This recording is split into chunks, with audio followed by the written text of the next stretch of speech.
আগামী ৩ মাসের মধ্যে করা সম্ভব যদি সুপ্রিম কোর্টের সংশ্লিষ্ট বেঞ্চ এটাকে প্রায়োরিটি দিয়ে শুনানি করেন। আমরা রামিছাকে ফিরিয়ে আনতে পারবো না, আমরা রামিছাকে তার বাবা মার কাছে ফিরিয়ে দিতে পারবো না, কিন্তু আমাদের যতটুকু করার সেটা আমরা করার চেষ্টা করেছি। 19শে মের ঘটনা 24শে মের মধ্যে আমরা তদন্ত সম্পন্ন করে চার্জশিট দিতে সক্ষম হয়েছি। 25শে মে থেকে 31শে মে পর্যন্ত সরকারি ছুটি ছিল। আমাদের নিম্ন আদালতগুলো 1 জুন থেকে 15 জুন পর্যন্ত সরকারি ছুটি ছিল। সরকারের পক্ষ থেকে মাননীয় প্রধানমন্ত্রী বলেছিলেন আমরা 1 মাসের মধ্যে বিচার প্রক্রিয়া সম্পন্ন করতে প্রতিশ্রুতিবদ্ধ।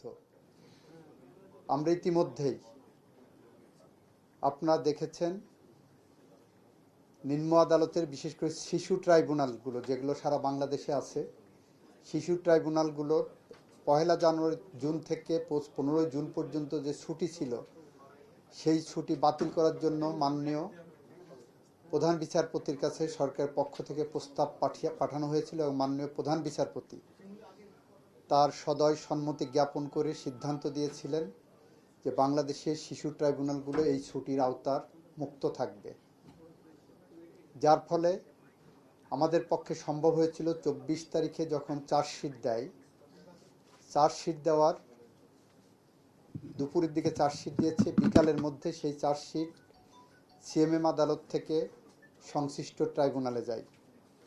24 তারিখেই সংশ্লিষ্ট ট্রাইব্যুনাল আপনার 1 জুন চার্জ ফ্রেমের জন্য দিন ধার্য করেন। এর মধ্যে অন্য কিছু ফর্মালিটিস থাকে, যার একটি হলো আসামিপক্ষ কোনো আইনজীবী দেয়নি বা ঢাকা বারের সিদ্ধান্তের কারণে কোনো আইনজীবী আসামিপক্ষের দাঁড়াতে হয়তো সম্মতি দেননি। যে আইনে মৃত্যুদণ্ড থাকে আমাদের বিধান হলো রাষ্ট্রপক্ষ থেকে আসামিপক্ষকে একটা আইনজীবী দেওয়ার। আমরা 24 তারিখে বিশেষভাবে রাষ্ট্রপক্ষে একজন আইনজীবী নিয়োগ করেছি যাতে করে ন্যায় বিচার প্রশ্নে কোনো প্রশ্নবোধক চিহ্ন না থাকে। সেই প্রেক্ষাপটেই 24 তারিখেই আমরা রাষ্ট্রপক্ষে আইনজীবী নিয়োগ করেছি আসামির জন্য। 1 জুন কোর্ট রিওপেনিংয়ের দিনেই চার্জ গঠন হয়েছে। আইনের বিধান মতেই পরবর্তী দিন সাক্ষ্য গ্রহণ হয়েছে, তারপরের দিন আসামি পক্ষকে 342 ধারায় পরীক্ষা বলে তাদের সাক্ষ্য দেওয়ার সুযোগ আছে, সেই দিন ধার্য হয়েছে। সেখানে আসামি সোহেল রানা নিজে দায় স্বীকার করেছেন। তারপরের দিন আমরা যুক্তিতর্কের জন্য এখানে আদালত রেখেছিলেন। আমরা আমাদের পক্ষ থেকে রাষ্ট্রের পক্ষ থেকে যুক্তিতর্ক উপস্থাপন করেছেন, আসামি পক্ষেও যুক্তিতর্ক উপস্থাপন করেছে। এরপর আজকে রায় হয়েছে। কার্যত 6 কার্য দিবসের মধ্যে আমরা রামিছার মতো এরকম বেদনাদায়ক একটি ঘটনার বিচার করতে সক্ষম হয়েছে। এটা বাংলাদেশের ইতিহাসে প্রথম। যদি আমাদের সাবকন্টিনেন্টে দেখি, ইতিপূর্বে 1882 সালে নদিয়া সেশনস কোর্ট মুল্লুক চাঁদ নামে এক ভদ্রলোককে তার 9 বছরের শিশুকন্যাকে হত্যার দায়ে একদিনে বিচার কাজ সম্পন্ন করেছিলেন।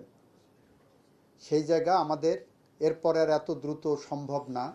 আমরা আইনের প্রত্যেকটা ধাপ পেরিয়ে আমরা 6 কার্য দিবসের মধ্যে বিচার প্রক্রিয়া সম্পন্ন করেছি এবং এই বিচারে এই ঘোষিত শাস্তিতে আমরা আপাতত সন্তুষ্ট। আশা করি এটা উচ্চ আদালতে গেলেও এই রায় কার্যকর থাকবে। আপনাদের প্রশ্নটা অত্যন্ত যৌক্তিক এবং ফ্রাস্ট্রেটেড একটা কোশ্চেন করেছেন। আমাদের আইনি বাধ্যবাধকতা আছে যে 7 দিনের মধ্যে এই ফাইল চলে যাবে ডেথ রেফারেন্স কনফার্মেশনের জন্য হাইকোর্ট ডিভিশনে। হাইকোর্ট ডিভিশনে যাওয়ার পরে আপনারা যারা কোর্ট বিট করেন তারা জানেন যে এই সমস্ত মামলায় পেপার বুক রেডি করতে হয়, পেপার বুক বাইরে করার সুযোগ নাই, পেপার বুক সুপ্রিম কোর্টের তত্ত্বাবধানেই হয়। এরপরে সুপ্রিম কোর্ট সিরিয়ালি এই মৃত্যুদণ্ডগুলোর বিষয় নিষ্পত্তি করেন। এর ভিতর থেকে 2টা মামলায় আমি অ্যাটর্নি জেনারেল থাকা অবস্থায় মাননীয় প্রধান বিচারপতির বিশেষ আদেশে হাইকোর্ট থেকে নিষ্পন্ন করতে সক্ষম হয়েছিলাম। তার একটি ছিল মেজর সিনহা হত্যা মামলা, আর একটা ছিল বুয়েটের আবরার ফাহাদ হত্যা মামলা।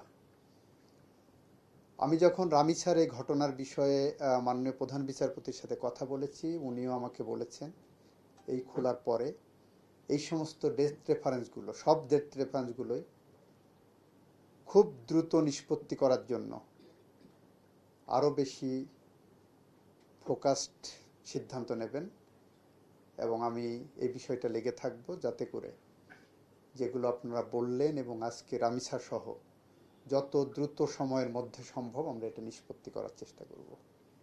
আইনে কি কোনো আছে, আইনের কোনো যে কতদিনের ভিতর করা এরকম কিছু